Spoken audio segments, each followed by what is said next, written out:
Bonjour et merci d'être avec nous ce matin. Bonjour et merci. Oh, mais j'ai les lèvres bleues, ça va pas, non?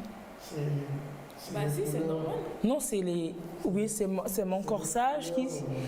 C'est mon corsage qui s'est déteint sur mes lèvres, je vois. Pas forcément, mais les couleurs de l'Ébala, les bleus de l'Ébala qui... Purée, regardez. Comment vous allez? Ah, donc il est le seul, vous, ici. Comment vous allez? Je vais bien. Daniel, il ne faut pas me fatiguer ici. Marcel Toyi, bonjour et merci d'être sur le plateau.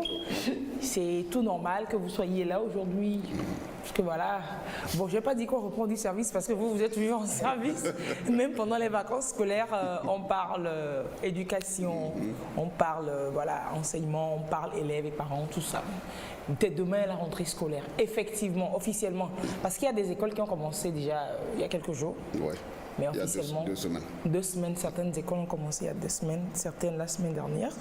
Officiellement, c'est demain, ça va tenir. Hein. Bien sûr. Mais Officiellement. cette année, le climat est tellement... oui, on sent qu'il y a... On sent, peut-être qu'on n'est pas au milieu et qu'il n'y a pas de tension, autant tellement que tout le monde est sûr que ça va tenir. Parce qu'il y a des années où on se demandait est-ce que ça tient, est-ce que ça ne tient pas, etc. Mais là, tout le monde est préparé pour demain. Pourquoi? Qu'est-ce qui s'est passé entre-temps? Oui, entre-temps, c'est qu'il n'y avait pas encore d'accord entre les syndicats d'enseignants et le gouvernement. Et les premiers responsables des syndicats envoient des messages WhatsApp à leurs délégués et ils relaient. Et ça fait que tout le monde, sous cette tension, se dit non, si nos revendications n'aboutissent pas, eh bien, nous ne reprenons pas le chemin de l'école. Voilà, et malgré l'appel du gouvernement, eh bien, les syndicats étaient à l'époque sur leurs ergots. Et donc, aujourd'hui, les syndicats, quand on les a entendus, ils tiennent un discours beaucoup plus responsable. Ils comprennent que le problème de l'éducation n'est pas seulement le problème de salaire des enseignants et qu'il y a beaucoup de défis auxquels le gouvernement fait face et qu'il faut mobiliser progressivement des ressources pour apporter des réponses. C'est cela. Alors, bon, oui, je lui ai dit bonjour, je le connais, c'était comme si vous le connaissiez aussi, vous tous. Peut-être que vous le connaissez, peut-être que vous le connaissez pas. Marcel Toyi, il est le président du réseau des journalistes et communicateurs spécialisés en éducation. Je n'aime pas dire que c'est le seul vrai réseau de journalistes du Togo. Je n'aime pas dire ça et je n'aime pas dire ça. Sinon, au-delà de ça, il est de la Coalition nationale pour l'éducation pour tous, acteur... du monde éducatif et donc notre consultant pour des questions d'éducation, il nous fait la fleur d'être toujours avec nous pour nous éclairer. Donc cette année, tout va bien. On a vu même qu'il y a récemment, la semaine dernière ou la semaine d'avant, une rencontre entre le ministre et puis les acteurs, le Premier ministre oui, et le secteur de l'éducation. Le Premier ministre, pourquoi? Parce que quand il y avait crise, le gouvernement a mis en place une commission ad hoc qui rassemblait toutes les parties prenantes qui devaient contribuer à la résolution de la crise. Et comme on est à la veille de ça le cadre de concertation. Voilà. Dans le cadre de concertation, il est différent. Là, ça c'est entre le ministre des enseignements primaires, celui de l'enseignement technique et les syndicats d'enseignants. Ah non, il y a beaucoup de cadres. Oui, il y a 2 cadres. Ah, ok. Il y a le cadre permanent. Oui, c'est le cadre permanent. Le cadre permanent qui regroupe donc où on retrouve le ministre de l'enseignement technique, le ministre de l'enseignement primaire secondaire et les syndicats d'enseignants et les autres parties prenantes comme les associations des parents d'élèves et autres qui se retrouvent mensuellement pour passer en revue les problèmes et voir qu'est-ce qui est en train de se faire, qu'est-ce qui va se faire. Mais maintenant, par rapport à la crise qui devait conduire ou qui a conduit à la signature du protocole, le gouvernement était amené à mettre en place une commission ad hoc. Okay. Donc la commission ad hoc, c'est elle qui s'est penchée vraiment en détail sur les revendications particulières des syndicats d'enseignants pour que, eh bien, on puisse trouver un terrain d'attente. Et puis, heureusement, l'année passée, l'accord a été signé et la mise en œuvre surtout a commencé parce qu'il y a déjà début de jouissance des clauses de ce protocole. Comme quoi, il y a quoi dans cet accord-là? Non, dans le contrat, il était dit que l'État va allouer 1 milliard par an à partir de 2018. Donc chaque année, il y aura 1 milliard par an et dans les 1 milliard, on doit relever un peu quelques indemnités des enseignants.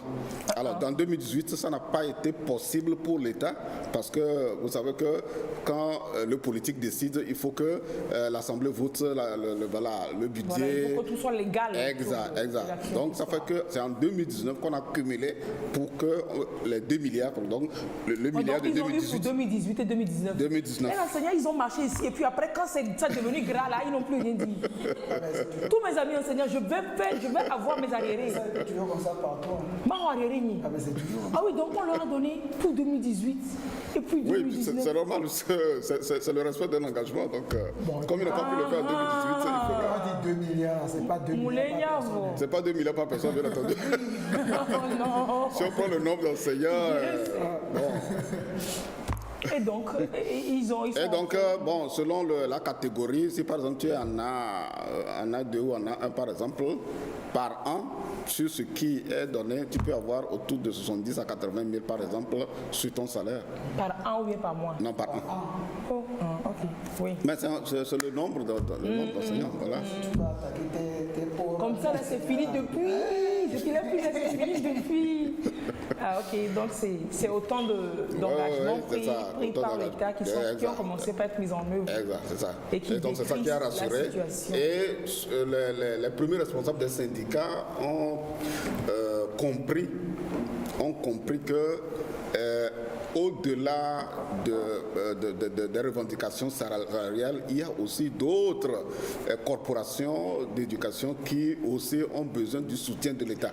Quand vous prenez les confessionnels, par exemple, l'État s'était engagé, mais je crois que l'État a priorisé a fait une priorité de satisfaire d'abord les syndicats d'enseignants avant de voir ce qu'il faut faire pour les confessionnels et autres.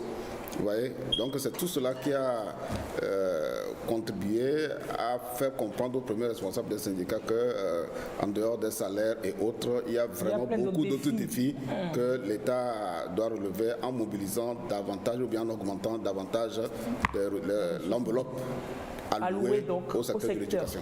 C'est ça. Quoique même leurs salaires et tout ça ont été revus quand même, mais pas à la hauteur de ce qu'ils auraient peut-être Oui, mais ça a été revu.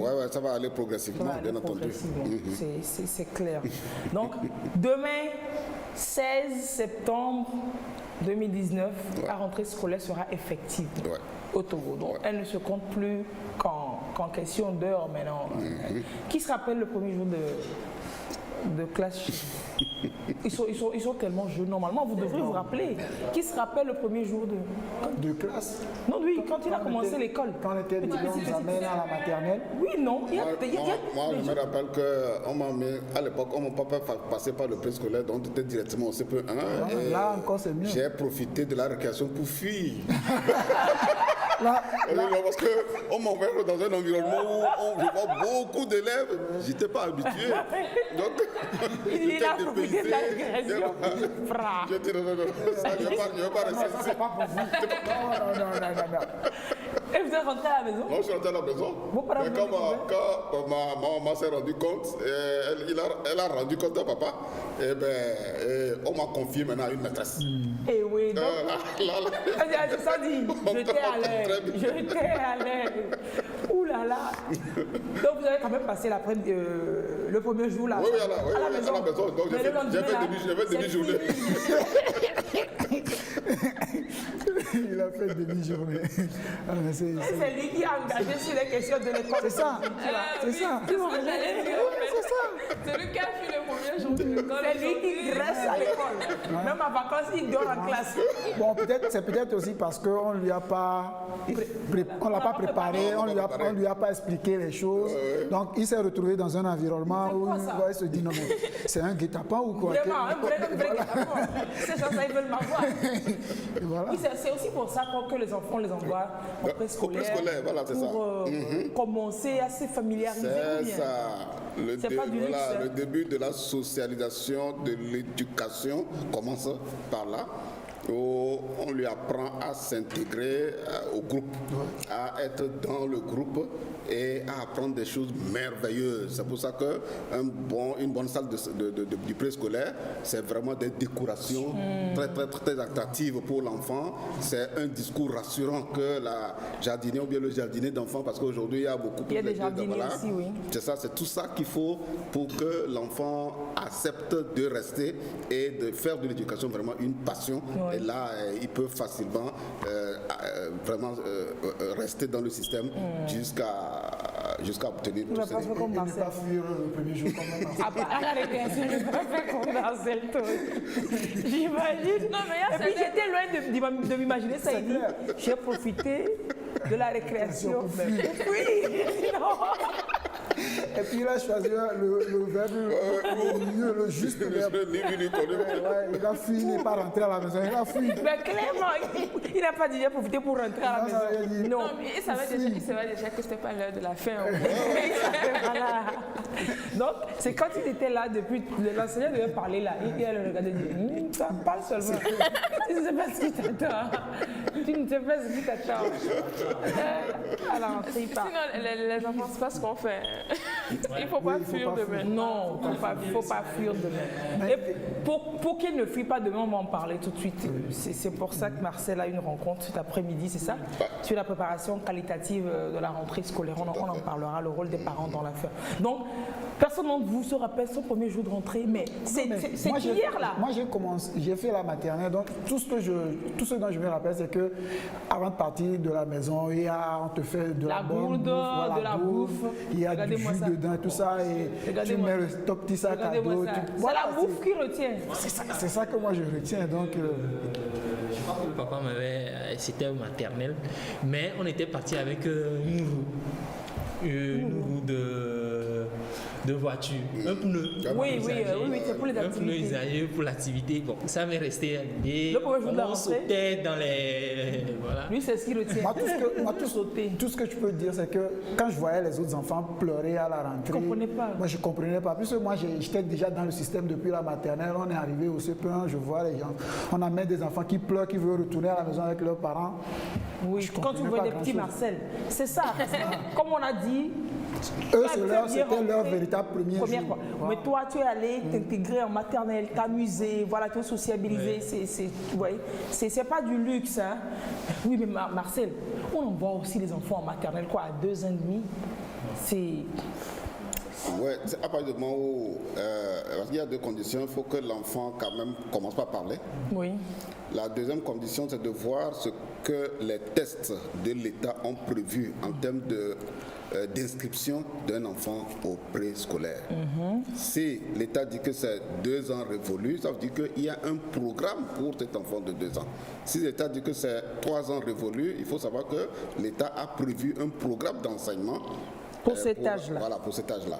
Et donc, il faut simplement se référer aux tests et voir ce que les tests ont prévus. Quand l'État prévoit des tests, c'est bien, ça veut dire que les dispositions sont prises pour que l'enfant ait ce qu'il doit avoir à cet âge-là pour la continuité de son parcours scolaire. Il ne faut pas qu'on force les choses. Non, il ne faut pas forcer. Oui, mais la maternelle, ça nous aide. Maintenant, tu jettes ton enfant là-bas. J'ai bien dit, tu jettes ton enfant là-bas et puis c'est bon. Et tu pars que de payer. Non, mais si l'enfant n'a pas encore l'âge de payer la maternelle, crèche, que de payer il savoir que l'enfant va rester chez qui à la maison. On prétexte que, chivo, il parle, il est âgé, il comprend. Faut le prendre. Et puis... Non, des fois, ils comprennent, mais ils ne parlent pas encore. Oui, c'est pour ça qu'avant la maternelle 1, 2, il y a la garde, il y a les gardes aussi. Ouais. Ils appellent amis de l'école, quelque chose comme ça. Ouais. Donc, il y a des enfants qui font 3 ans, d'abord ça. Ensuite, préscolaire, maternelle 1, maternelle 2. Et ils sont super bien préparés pour le CP1, les enfants qui font ça. Par rapport à la garderie, une petite anecdote. J'ai mon neveu aujourd'hui, il est grand. Quand il part à la garderie pour la première fois, il revient à la maison. Le deuxième jour, il revient à la maison. Il demande, Thomas, comment s'appelle votre garderie? La garderie s'appelle Art Garderie, un nom. Et il dit, garderie Art Garderie. Ah, sur la plaque, ils ont mis Alt Garderie. Maintenant, on leur enseigne ça, on dit votre garderie s'appelle Alt Garderie. etc. On rentre à la maison, Thomas, comment s'appelle votre garderie? Alt Garderie. Eh ben, c'est que, ben, il a dit Alt, non? Ben oui, c'est sa façon de dire Alt. Alt Garderie. Marcel, est-ce que vous avez comme l'impression qu'aujourd'hui, tous les acteurs du système éducatif de la rentrée qui comprennent tous leur rôle. Je parle d'abord du foyer, de la maison. L'élève qui va apprendre, le parent qui inscrit l'enfant. Je dis que la majorité quand même comprend les enjeux de l'éducation parce que ce soit les acteurs étatiques, les organisations de la société civile, les partenaires, il y a un travail se fait depuis plusieurs années à travers les sensibilisations pour que les parents quand même comprennent que l'éducation est la voie royale pour permettre à l'enfant de se réaliser et de devenir quelqu'un pour lui-même, pour la famille, pour la nation et pourquoi pas pour le monde aussi. Vous voyez? Alors, donc, quand je prends par exemple les fins d'année au préscolaire où on organise, les jardinières organisent des, comment ils appellent ça, c'est un peu comme la foire pédagogique où on invite les parents pour venir découvrir ce que les enfants produisent, comment ils apprennent le précalcul, la prélecture, etc. Donc, il y a des coins et c'est presque une fois et les parents viennent, beaucoup comprennent à partir de ces rencontres que vraiment l'éducation est une bonne chose parce que ça a transformé son enfant. L'enfant qui ne savait pas lire, qui ne savait pas compter, aujourd'hui il lit, il compte. Par quelle alchimie il est arrivé à compter, à lire, lui-même il est venu prendre part à l'activité parce qu'ils ont vu l'enfant en plein exercice. Oui. Vous voyez? Donc, et tout le travail que les médias font aussi, en invitant les spécialistes pour des thématiques de sensibilisation, d'information, médias publics comme privés, réseaux sociaux, etc. Eh bien, les gens commencent par vraiment comprendre les enjeux de l'éducation. D'abord au niveau des zones urbaines où les informations sont beaucoup plus accessibles.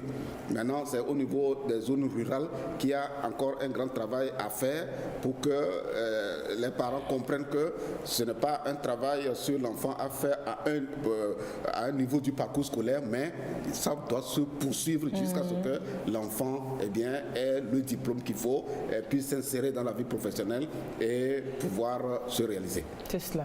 Et à la rentrée demain, dans les écoles, dans les cours d'école, il va y avoir quand même différents profils d'élèves, différents candidats. Oui, bien sûr. Ils sont différents, ils portent peut-être toute la même tenue. Vous savez, quand vous allez à l'église, les pasteurs qui maîtrisent très bien la parole vous diront que ne pensez pas que tous les fidèles que vous voyez de là, tous sont convertis.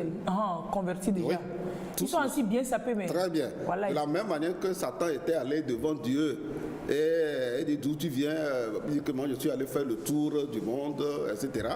Eh bien, la même chose, il y a des fidèles qui ne sont en réalité pas des fidèles, mais ils sont venus comme des émissaires du diable pour soudoyer des espions, etc.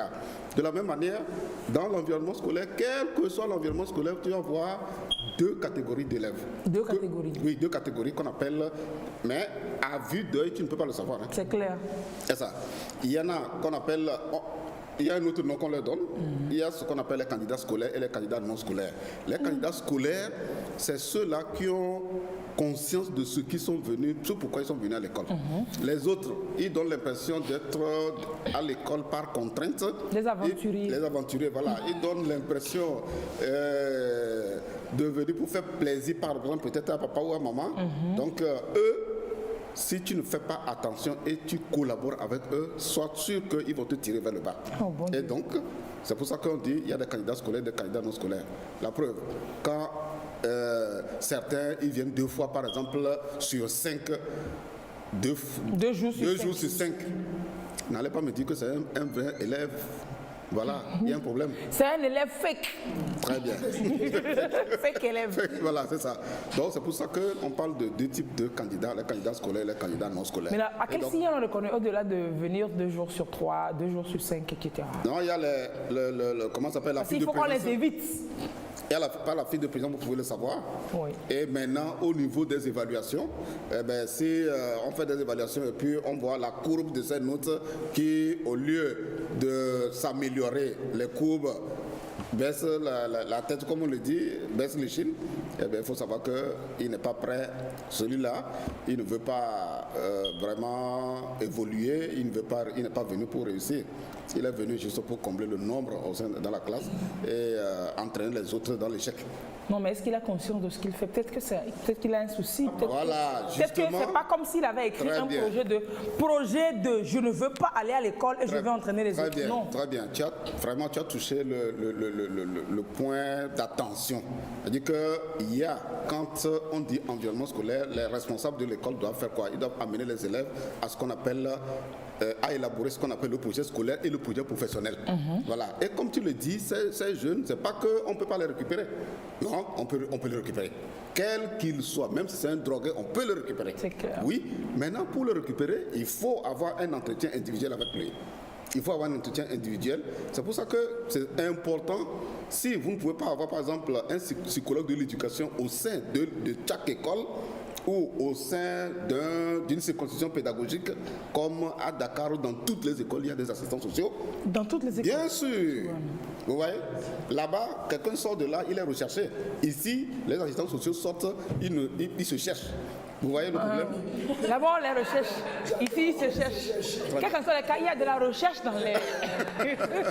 Alors, donc, si on a quelqu'un comme ça pour faire un entretien avec lui, eh bien, on va déceler son problème. Ça peut être un problème familial. Oui. Peut-être qu'il est d'une famille monoparentale, ou bien c'est un orphelin, c'est un vulnérable, il se cherche d'ailleurs pour manger, même c'est difficile, etc., etc. Et on va lui trouver une réponse adéquate à son problème. Donc l'assistant social qui est là et qui observe les comportements des uns des autres saura qu'il y a quelque chose qui ne va pas avec celui-là. Oui, voilà. Oui. On réfère l'enfant à l'assistance sociale.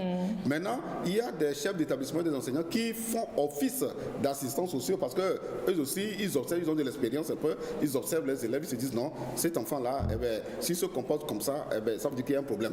Alors, ils prennent cet enfant ou bien cet élève comme leur propre enfant et ils font effectivement un entretien avec lui. Et je vous dis, il y a certains, ils arrivent à convertir facilement les enfants et rapidement on les met sur les rails. En moins de 2-3 mois, vous vous rendez compte que ça change. Il est assidu. S'il buvait, il ne boit plus. S'il prenait la drogue, il a laissé tomber et les notes changent. Il y a des témoignages où des gens sont devenus aujourd'hui des cadres, n'eût été l'intervention de ces enseignants qui ont récupéré ces enfants. Donc c'est pour ça que dans l'environnement scolaire, on ne parle pas d'instituteur. Non. Un enseignant ou un chef d'établissement, c'est un éducateur. Absolument. Il doit avoir les deux casquettes. Donc on doit renforcer ses capacités pour qu'il joue. Puisque nous n'avons pas des assistants sociaux dans les écoles, il faut qu'il fasse office et donc il joue les deux rôles pour qu'il soit vraiment attentionné, etc. Pour que chaque enfant qui lui est confié, eh bien, que tous réussissent. C'est-à-dire que l'enseignant doit lui mettre un peu un psychologue qui Absolument, doit pouvoir quand même déceler à travers le comportement de l'enfant le problème. Ne pas catégoriser systématiquement que c'est un paresseux, c'est un têtu, c'est un impoli. On commet trop d'erreurs dans le système éducatif. Quand vous prenez à la fin de chaque évaluation, qu'est-ce qu'on fait? Et on exclut même carrément certains enfants. Oui. Non, normalement, l'objectif, l'éducation ne devait pas exclure. Voilà, c'est le système éducatif qui a des insuffisances, des manquements et qui fait qu'on exclut les enfants, on les jette sur la voie de la déperdition. Vous voyez? Alors, donc, soit c'est par les évaluations qu'on vous exclut, soit par le comportement on vous exclut. Vous prenez le bulletin d'un enfant, on dit il a bien travaillé, élève excellent, mais exclu pour indiscipline. Vous avez vu? Bon, pourquoi vous avez attendu la fin de l'année pour savoir qu'il est indiscipliné? Vous ne pouvez pas déceler ça plus tôt. Plus tôt et puis peut-être Plutôt, l'accompagner. mais oui, à partir du rapport que le major de classe vous donne, à partir des enquêteurs dans la salle de classe pour le chef d'établissement, parce que vous devez, en tant que chef d'établissement, un bon manager doit avoir un réseau informel d'information. Bon, c'est pas ça coule ça tord là. Hein. Non, c'est pas ça. Non, Ça coule ça tord. non, c'est pas ça. Mais si on les attrape, les sacrés ça tord, on les lynche. Au-delà de ça, ces allers-retours, enfin ces convocations au Surveillance. Très bien, très bien. tout ça, C'est des indicateurs c'est déjà des indicateurs très bien pour pour vous orienter. se dire non, cet enfant, il faut faire un travail spécifique sur lui. Oui. Oui, C'est mais ça. s'ils sont Ça nombreux, peut être une fille, ça peut être une un garçon. école ou une classe à 145 élèves, par exemple, ça arrive dans le système public. Si l'école qui a la capacité d'accueillir autant d'élèves, c'est que vous aussi, vous avez la capacité de pouvoir les encadrer Vous tous. devez rechercher l'éducation tout au long de... Quand on parle Idéal. d'éducation tout au long de la vie, c'est que le chef d'établissement doit savoir qu'il fait face à de nouveaux défis. Il fait face à de nouveaux défis des enfants. Les enfants sont confrontés à des défis familiaux, à des défis des médias, etc. Et donc, pour apporter des réponses et accompagner ces enfants, il doit renforcer ses capacités. Si tu sors de l'école et tu n'es que le professeur de mathématiques, Et que tu ne connais que A carré, B carré. très bien, et promu chef d'établissement, quel est le renforcement, quel est ton plan de renforcement de capacité pour bien manager et faire en sorte qu'aucun enfant ne se retrouve dans la rue de ton établissement? Vous voyez? Il faut d'abord être à la base un bon parent. Soi-même. Eh bien, bien sûr, c'est pour ça qu'un Pour enseignant doit être être un bon modèle. éducateur, oui. Quand on dit que l'enseignant doit être le modèle, eh bien, c'est le modèle en termes d'attitude, de comportement, d'efficacité, en tout cas de toutes les valeurs qui permettent de promouvoir un homme. Voilà, c'est pour ça que l'adage dit c'est l'attitude et l'aptitude qui déterminent la latitude de quelqu'un. Alors l'aptitude, c'est ton comportement, les valeurs du vivre ensemble, les valeurs, les capacités managériales. Et maintenant, C'est les compétences techniques là-bas. les compétences techniques, ça c'est ta capacité à intéresser l'élève à la matière et se rendre intéressant. Parce que là aussi, c'est un autre problème. Les enseignants, ils sont sortis enseignants, mais comme ils n'ont pas les techniques de communication, les techniques pour capter l'attention des enfants, la manière dont ils font le cours, vraiment, ça n'attire pas. Chapitre 1. Voilà, et puis... Hypoténuse. Dans un repère autonomé, lycée perdu. Mais si tu viens, Voilà. tu dis le monde, etc., je ne sais pas, je ne suis pas prof de mathématiques, et que tu me poses des questions. À quoi est-ce que tu penses que les mathématiques servent? Très bien. Et puis cet élève a dit ça. Moi, je dis, oh, les mathématiques, c'est pour regresser mes notes. Il a dit, et puis il va expliquer que non, les mathématiques, c'est pas pour regresser tes notes. Tu vois, on construit ici, on construit, c'est pour calculer, c'est pour, etc. Voilà, et tu comprends effectivement que, ah oui, ils ont construit les pyramides en Égypte, mais Très lui, bien. c'est sur la base des mathématiques. très bien. Ils ont fait ci. Il y en a qui font maintenant. Qui ne connaissent pas vraiment L'essence de la... l'essence de la matière qu'ils enseignent. Ouais, ils connaissent Les peut-être. matières, les élèves ne s'intéressent vraiment pas à ces matières. Parce qu'on ne sait pas à quoi ça Les sert. mathématiques, les physiques, Oui. la philosophie. Oui, On ne sait pas à quoi Ce ça sont, sert. ce sont des matières auxquelles on ne s'intéresse pas. Donc c'est l'enseignant qui doit se rendre intéressant.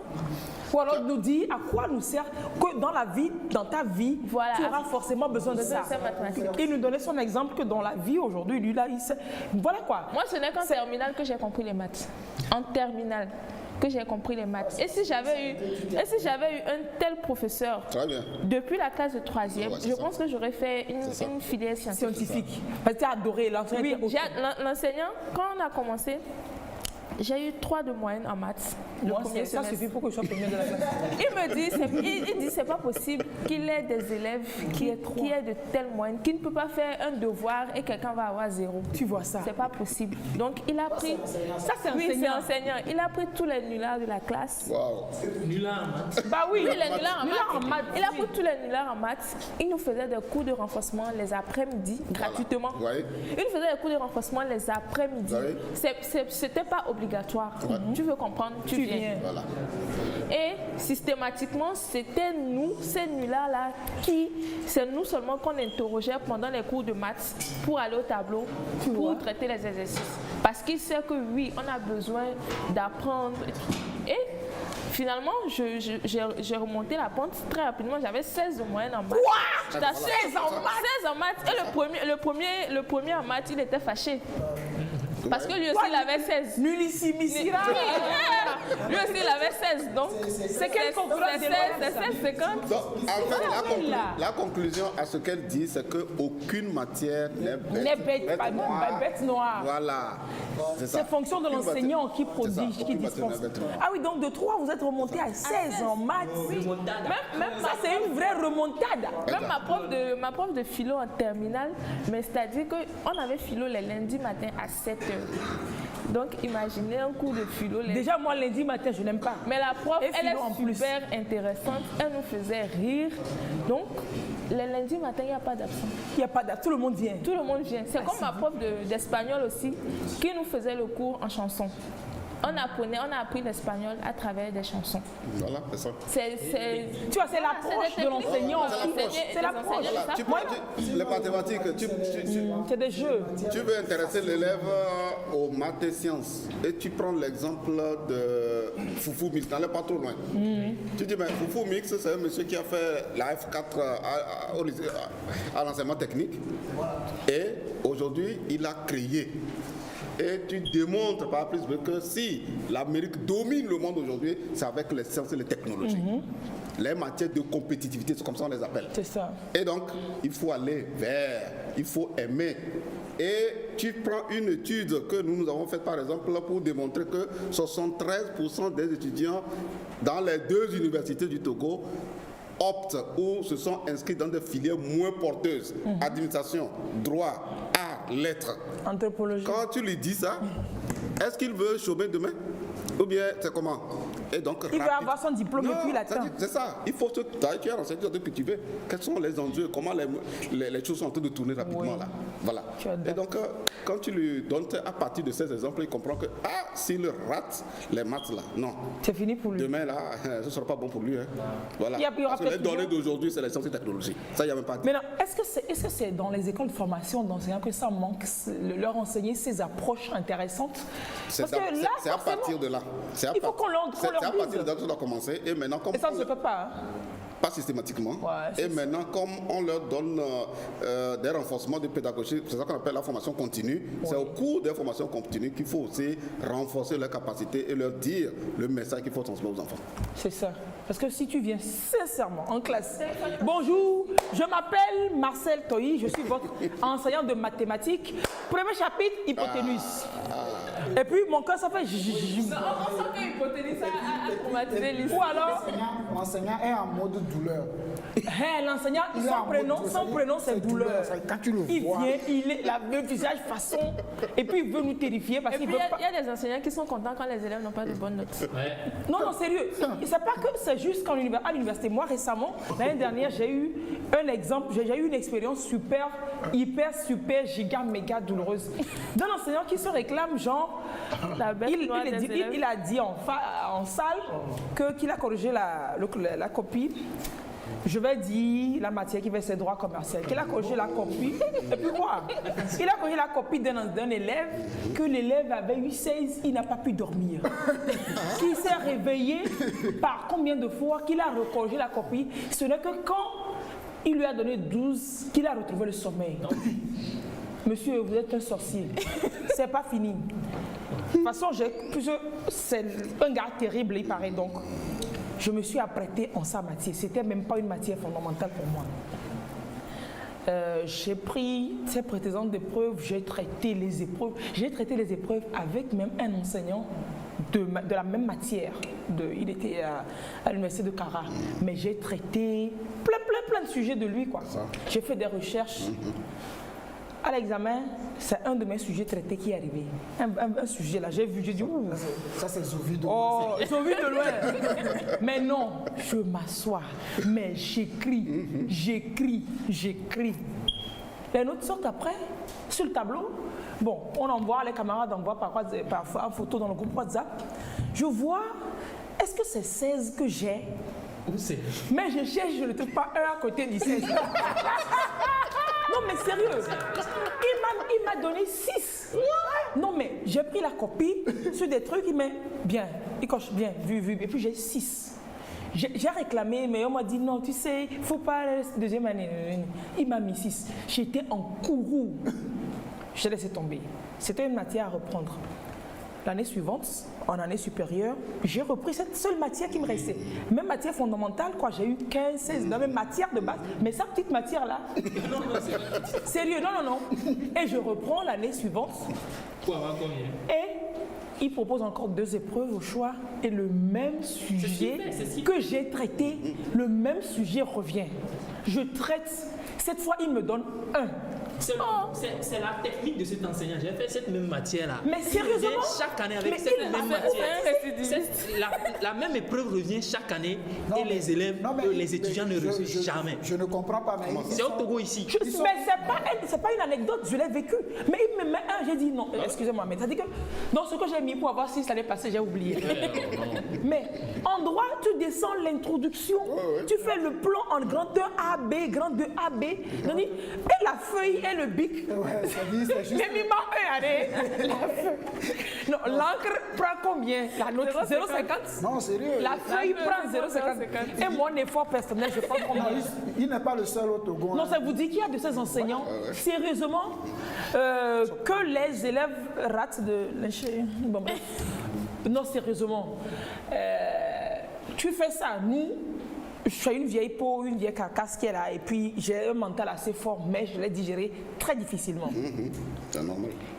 Imaginez, en classe, en 6e, au collège, au lycée, l'enfant qui est assidu, qui bosse, qui te met le truc, et puis tu lui donnes une autre minable. Massacre de dos, là. Non, c'est sérieux. Non, mais sérieusement, non, on ne leur apprend pas ça. C'est pas comme si c'est l'enseignant. Il y a des enseignants qui pensent que moins les élèves ont la moyenne chez eux, mieux ils sont. Alors que l'enseignant, il a un problème. C'est les enseignants dans les matières desquelles les élèves n'ont pas de moyenne qui ont des problèmes. Je pense qu'ils ont des soucis. Oui, bien sûr. Ils ont besoin d'accompagnement. Oui, ils ont besoin de renforcement de capacité. Merci. Oui, parce que quand tu es un enseignant, tu dois te lancer le défi de faire en sorte qu'aucun élève n'ait moins de 13 au moins. Quelle que soit la matière, tu dois te lancer ce défi. Et quand tu te lances ce défi, tu fais un test diagnostic déjà à la rentrée pour voir le niveau, aptitudes de chacun des élèves. Il y a certains, ils sont venus avec des lacunes. Alors, il faut des exercices spécifiques pour relever leur niveau, comme ce que dans le cas de Léonore, par exemple. D'autres sont moyens, eux aussi ils ont besoin d'exercices spécifiques. Et certains sont excellents qui vont servir de mentor aux autres. Ouais, donc c'est toute une stratégie qu'il faut bâtir. Et ce défi, c'est important que chaque enseignant se lance ce défi pour qu'aucun élève n'ait en bas de la moyenne. De la moyenne. Il faut vivre, non, même pas pour qu'il faut bien le dire. Il n'a qu'à ouvrir les oreilles pour écouter, parce qu'on dit. Je voulais dire, en 2012, on a la 2e année de licence, on a un professeur d'anglais. Le premier jour qu'il vient, la salle était tellement bondée. Or, dans notre institut, on n'est pas nombreux. C'est-à-dire il a accumulé des gens qui n'ont pas validé depuis. Ah, ok, des tomiers. Voilà, des tomiers qui sont venus. Non, mais c'est quoi ça? La salle était bondée. Et puis sa première phrase, c'est que si vous ne respectez pas les principes, je vais vous faire revenir ici. J'en ai encore pour 8 ans. J'ai dit, ben monsieur, si vous en avez encore pour 8 ans dans cette brousse, c'est que vous n'êtes pas ambitieux. C'est ça. Vous n'êtes pas loin. Donc l'année là, moi j'ai pas validé. C'est clair. Au début de l'année, tu n'as pas validé. Oui, j'ai dû aller voir Madame Anaté à l'époque pour lui exposer le problème et on a dû changer le professeur avant que je ne valide l'anglais. Non mais c'est quoi ça? Ils sont jaloux qu'on vienne prendre leur place ou c'est comment? Je comprends pas. Je comprends, il y a un gros souci là. C'est là où dans le système éducatif vraiment il faut vraiment de l'innovation en faisant en sorte qu'il y ait une certaine solidarité entre les élèves. Oui. Il vient et puis on se met ensemble. Vous devez dans une salle de classe autour du major faire en sorte que vous lancez le défi que tous les élèves doivent réussir. Et dans chaque matière, voilà ce que nous pouvons faire et ce que nous attendons de nos élèves. Vous signez, vous envoyez à l'administration et l'administration veille à ce que chaque enseignant vienne faire en sorte que vous puissiez atteindre cet objectif-là. Voilà. Mais quand les gens ne fonctionnent pas sur la base des objectifs, alors ça fonctionne comme ça peut. Mais ça va donner ce que ça peut, ça va donner. C'est cela. Et au-delà, ces enseignants, imaginez qu'ils rencontrent, parce qu'il y en a forcément dans les classes, des élèves avec des troubles d'apprentissage. C'est fini. Donc c'est ces élèves qui vont souvent au coin, les totos du coin. Alors que ce n'est pas vraiment des totos. Comme on l'a dit, c'est des élèves qui ont un souci, qui partent de la maison. Il y a forcément quelque chose qui fait blocage. Oui, c'est ça.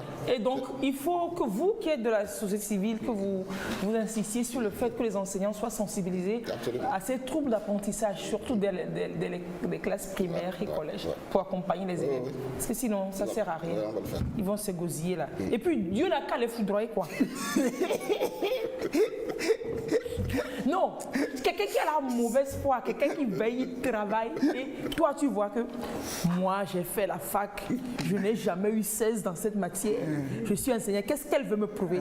Et puis, tu oublies de mettre le 1 devant le 6. Ça, c'est un groupe du Mao Téron, le dit. Tu t'as mis ça en haut. Non, aujourd'hui, quand même, on rigole, mais c'était pas de la rigolade, c'est sérieux. Aujourd'hui, il faudra vraiment que les parents, pas qu'ils imposent, mais qu'ils accompagnent mieux leurs enfants dans le choix des séries, plus les séries scientifiques aujourd'hui. Je ne sais pas, je peux me tromper, mais je me dis qu'il vaut mieux... Non, ça n'engage que moi, c'est ma réflexion personnelle avec l'avancée du monde. Être moyen en série scientifique que d'être excellentissime en série littéraire. Oui, comme je viens de le dire, vous avez vu, c'est une étude, je vous lis, une grande partie des étudiants, 73% sont dans les filières moins porteuses sur le marché du travail, comme le commerce, l'administration, le droit, sciences sociales, les arts. C'est pas moi qui invente, c'est le secrétariat technique permanent du plan sectoriel de l'éducation qui a fait une étude pour voir les avancées par rapport aux 7 cibles de l'ODD4 et qui a donné ce résultat. Mais tu es parent, tu dois comprendre que si ton enfant fait par exemple ressources humaines, l'enfant a très peu de chances de trouver du boulot. On ne dit pas qu'il ne va pas trouver. Non, il y en a, mais il va... Très bien, c'est ça, très peu de chances aujourd'hui. À moins que tu aies une boîte et puis qu'il... Par contre, si c'est sciences et technologies, eh ben... Tu n'auras même pas fini les études. Oui, vous n'avez pas fini les études. Ouais. Vous allez aux États-Unis, c'est sur les banques qu'on vient signer le contrat avec les étudiants pour qu'ils viennent travailler parce qu'ils sont bons en TIC. Vous voyez? Alors, et... Quand vous êtes un parent, il faut être à l'écoute de l'information. Tout le travail que vous faites, les médias publics comme privés donnent des informations, mais vous êtes un parent, n'allez pas chercher autre information que tout ce qu'on dit sur l'avenir de vos enfants. Vous voyez? Alors quand vous voyez l'orientation que le gouvernement est en train de donner à la politique éducative, on crée les IFAD par exemple, mais allez aussi comprendre pourquoi le gouvernement crée des IFAD. Vous voyez? Alors quand on parle de hub logistique, les 3 axes du plan national de développement du PND, le hub logistique, c'est tout ce qui est TIC. L'axe 1, c'est tout ce qui est TIC et technologie et autres. Et donc, c'est les ressources humaines qui ont ce profil, qui vont travailler pour ça. C'est clair. Vous voyez? Et donc, non, c'est pas les c'est les maths et sciences et les TIC, s'il vous plaît. Et donc, vous êtes parents, il faut être à l'écoute de l'information. Il faut s'approcher, avoir dans ton réseau de relations des gens qui s'y connaissent dans le domaine, qui sont au parfum de l'actualité nationale comme internationale sur les questions d'éducation, vous devez avoir aussi des spécialistes de l'orientation dans votre réseau de relations pour aller vers eux et avoir les informations. Donc, c'est très important pour les parents de procéder ainsi s'ils veulent mieux accompagner leurs enfants. Oui, mais en même temps, on dit que c'est les filières qui sont porteuses. Mais on ne va pas obliger un enfant à y rentrer. Si on sent qu'il ne peut pas réussir là-bas, est-ce qu'il y a des critères définis de réussite dans ces filières sciences et technologies? Oui, il y a des critères. Pour réussir dans sciences et technologies, il y a au moins 7 critères. Il y a au moins 7 critères. Vous devez d'abord vous devez vous documenter. Comme tu as dit que tu t'es bien documenté pour réussir. Donc, voilà, et pour avoir 6. Très bien. Et pour se documenter, ton portable doit être un serveur des données éducatives. On ouvre ton portable, c'est les documents, les exercices, voilà. Non, c'est donc pas les vidéos portable, il sert aux jeunes à faire quoi? C'est pas WhatsApp, si ce n'est pas pour des conneries là. Ouais. Oui, est-ce que ça le fait avancer? Vous voyez? Donc, il y a ça. Il y a que tu dois aimer faire beaucoup d'exercices. elle a dit tout à l'heure que ces notes ont flambé parce que quand le professeur lui a monté, ils ont fait beaucoup d'exercices. Et toi aussi, tu as fait beaucoup d'exercices. Et le hasard a fait que tu as eu Que j'ai 6. Non, mais sérieux. que l'épreuve. Il faut que je voie un psychologue pour être détraumatisé de cette affaire-là, sincèrement. Mais je lui en veux à ce monsieur-là. En fait, il te donnait les 16 en 2 temps. Il t'a mis 6. Il m'a donné 6 et puis après, il a mis le 1. Il a raté l'année dernière. Normalement, tu as validé. C'est ça, oui. Et ça, c'est quelques éléments au niveau de l'élève. Maintenant, au niveau des enseignants, il faut démystifier les mathématiques. C'est ça, surtout les sciences. Et dire que ce n'est pas sorcier. Hein. D'ailleurs, même ceux qui font les maths et sciences, ils vous disent que les maths et sciences, c'est un jeu. C'est un jeu, il paraît. C'est ça qui est plus facile que les lettres. Les gens ne savent pas ça. Hein. Oui, c'est plus facile que les lettres. A carré, B carré, là. Le maths, là, c'est un jeu. là. C'est perdu. Maintenant, au niveau de l'État, il y a un grand défi à relever. Vous prenez par exemple un pays comme la Malaisie, vous prenez un pays comme le Maroc, eh bien, c'est depuis l'indépendance que le gouvernement marocain dit nous allons relever le défi des sciences et technologies. Et donc, qu'est-ce qu'ils ont fait? Ils ont bâti une stratégie. La stratégie consistait à produire des documents, à former les enseignants du préscolaire, primaire, secondaire, un secondaire de université. Donc, il y a un lien fonctionnel entre les choses. Et en moins de 5 ans, ils sont passés d'une pénurie d'enseignants en mathématiques vers un surplus. Et aujourd'hui, le Maroc est une référence. Move, c'est les Marocains. C'est les Marocains. Quand ceux qui maîtrisent les sciences technologiques aujourd'hui en Afrique, c'est eux, ils sont champions. Avant de citer l'Inde, avant de citer l'Amérique, etc. Vous voyez, c'est avec. Donc, un défi aussi doit être relevé au niveau de l'État. Vous prenez par exemple les 2 lycées scientifiques. C'est bon, ils ont créé les 2 lycées scientifiques, mais je vous dis que c'est pas tout. Quand nous portons un regard critique et analytique sur ce que les 2 lycées scientifiques, c'est une série C bis. Vous voyez, non? Ils font là-bas. Oui. Même aujourd'hui, avec la refonte avec la série S. C'est une série C bis. Qu'est-ce qu'il faut faire? Il faut ajouter, comment ça s'appelle, les sciences et technologies, les TIC. Donc, les enfants doivent suffisamment manipuler et à partir déjà même du BPC, ils doivent faire des soutenances. Ce que je vous dis là, c'est déjà opérationnel. Vous allez à Baguida, il y a un Togolais. Oui. Monsieur Afanou. Oui, monsieur Afanou. Bon, peut-être que vous allez le recevoir un jour. Mais j'ai fait une émission avec, je suis allé dans l'école. C'est merveilleux quand même. Je vous dis, les enfants de la 6e, c'est eux qui font quoi? Les enseignes lumineuses là, c'est des jeux pour eux. Les programmes, c'est des jeux pour eux. Et chaque enfant sort, à partir du BPC, il soutient devant un jury, devant les parents et autres. BP et bac 1, même chose, et bac 2. Donc tu passes le BPC ordinaire et le BPC professionnel, le bac 2 ordinaire, donc de l'État, et le bac 2 professionnel. Je vous dis, c'est vers là que nous devons tendre aujourd'hui. Oui. Si nous n'apportons pas de l'innovation dans notre méthodologie, dans notre dispositif institutionnel, eh bien, on fera plus de chômeurs que des gens qui sont préparés pour être des créateurs d'emplois et non des demandeurs d'emploi. Donc l'enjeu est là. C'est clair, c'est clair. C'est clair. Donc, un gros boulot à faire au niveau des parents. Voilà. Mais sinon, pour demain, la rentrée qui sera effective, donc les parents, au-delà de mettre à disposition des enfants, les outils pour pédagogie, tout ça, ce n'est pas que ça. Et les assurer qu'ils ont leur soutien. Il faut que l'enfant la préparation psychologique. Sache qu'il est le confident. Le parent est son confident et donc c'est à lui qu'il faut venir dire tout et lui verra qu'est-ce qu'il faut faire pour continuer de l'accompagner, etc. Très important. Maintenant, au niveau de l'État, notre grand souci, en tout cas au niveau de la coalition, c'est les derniers résultats dans certains établissements l'année passée. Imaginez, dans 4 établissements à Sotoboua et dans au moins 3 dans la maritime, CEPD 0%. Oh, à Mebalégué, les CPD. 0%. On échoue encore au CPD super ici. Non, voilà. Dans des écoles publiques, 4 dans la. Oui, mais sans doute, ils ont 425 en classe. Non, 0%. Alors, est-ce que les enseignants se sont interpellés? Non, excusez-moi, 0%. 0%. Dans les écoles publiques. Alors que les gens réussissent avec 19. Non, je ne veux pas dire. Non, ils sont allés à l'examen. Bon, peut-être qu'ils sont passés. Qu'est-ce qui s'est passé?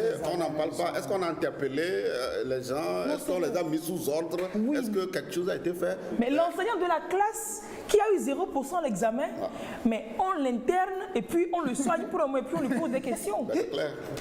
Non, c'est sérieux, parce que là, on ne va pas lui laisser encore des enfants. Alors, quand dans un établissement, ceux qui sont passés au de 0%, ceux qui arrivent là, ils sont au CM1, ils viendront gonfler le nombre des 0% l'année prochaine. si rien n'est fait pour changer le dispositif. Bon, mais il faut creuser par là. On va creuser. Il faut creuser par là. On va creuser, on reviendra vous donner les résultats. On va aller dans les moins 2%. Non, mais si l'enseignant ne veut pas enseigner, c'est pas forcé. C'est ça. Si les feuilles des cahiers le fatiguent, les feuilles des maniocs, il ne les pas payer. Et ce n'est même pas un seul, ce n'est même pas un seul établissement.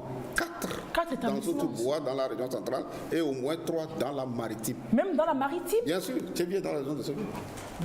0% CPD. 0% CPD. Donc c'est avec inquiétude que dans certaines zones, malgré les efforts, c'est avec inquiétude que nous pensons. Non, donc Dès qu'on a perdu leur copie. creuser plus et revenez-nous avec avec plus d'informations.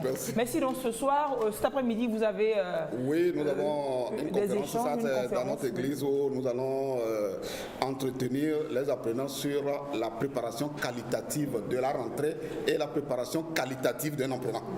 Parce qu'il faut des apprenants de qualité. Donc il doit avoir, n'est-ce pas, des caractéristiques pour pouvoir réussir.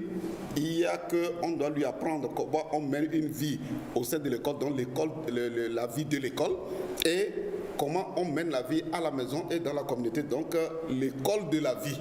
Quels sont les éléments là-dedans? Parce que tout est interconnecté. Oui. Voilà. On passe les deux en même temps. Voilà. Donc c'est tout ça que nous allons partager. À quelle heure? À 15h. On peut venir? Oui, Tout le monde peut venir? Entrée libre. Entrée libre, mais sortie également libre. J'espère. À 15h, et c'est où? À l'église évangélique Nouvelle Vie à Tobato. Togbato. Oui. Nouvelle Vie Togbato aujourd'hui à 15h. Souvent les gens l'appellent l'église Topa. Ok, c'est Topa. Là-bas.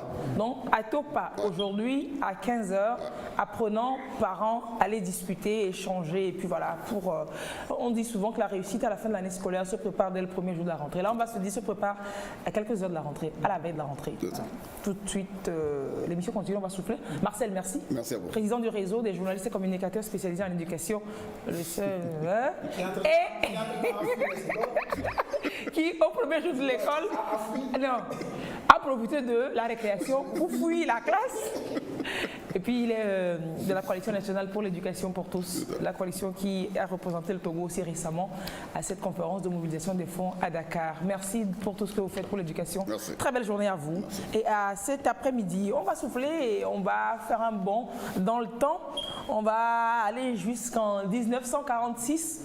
C'est la date, c'est l'année où naissait Steve Biko. Steve Biko, il doit se retourner actuellement dans sa tombe à voir tous ces actes de xénophobie que son peuple, que ses concitoyens.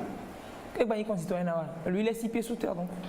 Donc que les Sud-Africains opèrent encore aujourd'hui, Steve Biko doit être très fâché. On a choisi de parler de ce monsieur ce matin dans Mémoire.